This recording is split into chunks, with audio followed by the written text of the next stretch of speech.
વર્તમાન રાષ્ટ્રીય સંકટની પરિસ્થિતિમાં સામાન્ય નાગરિકોને પાયાની જરૂરિયાતો મેળવવામાં મુશ્કેલી ન પડે અને ગેસ વિતરણ જેવી આવશ્યક સેવાઓમાં ભ્રષ્ટાચાર કે કાળાબજારી ન થાય તે હેતુથી સુરત આમ આદમી પાર્ટી દ્વારા વહીવટી તંત્રને જગાડવાનો પ્રયાસ કરવામાં આવ્યો છે। સુરત શહેર પ્રમુખ ધર્મેશ ભંડેરીની આગેવાનીમાં આજે મોટી સંખ્યામાં આપના કાર્યકરોએ કલેક્ટર કચેરી ખાતે પહોંચીને જિલ્લા પુરવઠા અધિકારીને આવેદનપત્ર પાઠવ્યું હતું।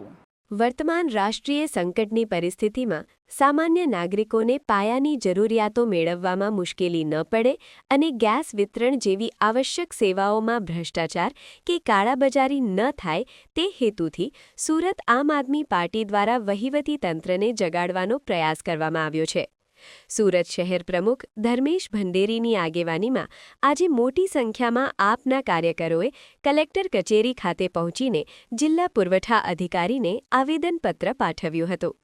આમ આદમી પાર્ટી દ્વારા આપવામાં આવેલા આવેદનપત્રમાં સૌથી મહત્વની માંગણી ગેસ વિતરણ પ્રક્રિયાને સંપૂર્ણપણે ડિજિટલ અને પારદર્શક બનાવવાની છે। ધર્મેશ ભંડેરીએ જણાવ્યું હતું કે ગુજરાતની તમામ ગેસ એજન્સીઓને દરરોજ કેટલી બોટલોનો જથ્થો ફાળવવામાં આવે છે, તેમાંથી કેટલા બુકિંગ કન્ફર્મ થયા છે અને વાસ્તવમાં કેટલા ગ્રાહકોને વિતરણ કરવામાં આવ્યું છે તેના આંકડા પળેપળ ઓનલાઈન અપડેટ થવા જોઈએ। પક્ષનું માનવું છે કે જો આ માહિતી જાહેર જનતા માટે ઉપલબ્ધ હશે તો એજન્સીઓ દ્વારા કરવામાં આવતી સંભવિત ગેરરીતિઓ પર લગામ લગાવી શકાશે। ગ્રાહકોને ખબર હોવી જોઈએ કે સ્ટોક હોવા છતાં તેમને ના પાડી શકાય નહીં। ગેસ પુરવઠામાં ક્યાંય પણ વિસંગતતા જણાય અથવા કોઈ એજન્સી કે ડીલર દ્વારા ગેરરીતિ કરવામાં આવતી હોય તો તેની તાત્કાલિક ફરિયાદ કરવા માટે એક સમર્પિત ઇમરજન્સી હેલ્પલાઇન નંબર જાહેર કરવાની માંગ કરવામાં આવી છે। ધર્મેશ ભંડેરીએ ચેતવણી આપતા કહ્યું કે માત્ર હેલ્પલાઇન શરૂ કરવાથી ચાલશે નહીં, પરંતુ તેના પર આવતી ફરિયાદોનો નિકાલ 24 કલાકમાં થવો જોઈએ। જે લોકો રાષ્ટ્રીય સંકટના સમયે ગેસની કાળાબજારી કરી સામાન્ય લોકોના ખિસ્સા ખંખેરે છે તેમની સામે કડક ફોજદારી કાર્યવાહી થવી જોઈએ અને તેમને મસમોટો દંડ ફટકારીને સમાજમાં દાખલો બેસાડવો જોઈએ। દેશની અંદર એક રાષ્ટ્રીય સંકટ ઊભું થયું છે।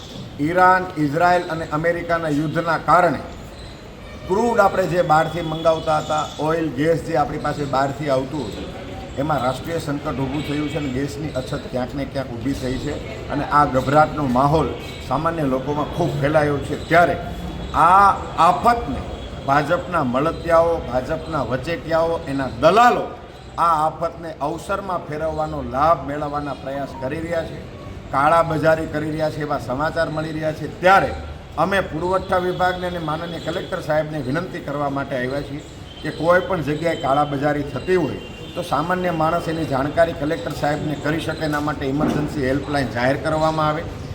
ગેસની રોજના માટે કેટલી એજન્સીઓને કેટલી બોટલો આપવામાં આવી રહી છે એના ઓનલાઈન ડેટા જાહેર કરવામાં આવે। આ એજન્સીઓમાં રોજના માટે કેટલું બુકિંગ આવી રહ્યું છે એની જાણકારી આપવામાં આવે, જેથી કરીને સામાન્ય માણસની અંદર કોઈ પણ પ્રકારની અફવા ન ફેલાય, અફરાતફરી ન ફેલાય અને સામાન્ય લોકો ગેસની બોટલને લઈને કોઈ પણ પ્રકારનો ગભરાટ ન અનુભવે। તેમજ સુરત જિલ્લાની અંદર ચાલતા અનાથાલયો, આશ્રમો કે સેવાવ્રત ચાલતા હોય અને એ જગ્યાએ પણ ગેસની કોઈ પણ પ્રકારની અછત ઊભી ન થાય એ પ્રકારની તમામ વ્યવસ્થા માનનીય કલેક્ટર સાહેબ કરે એ માંગણી સાથે આજે સુરત શહેરની સમગ્ર ટીમ કલેક્ટર સાહેબને આવેદન આપવા માટે આવી છે।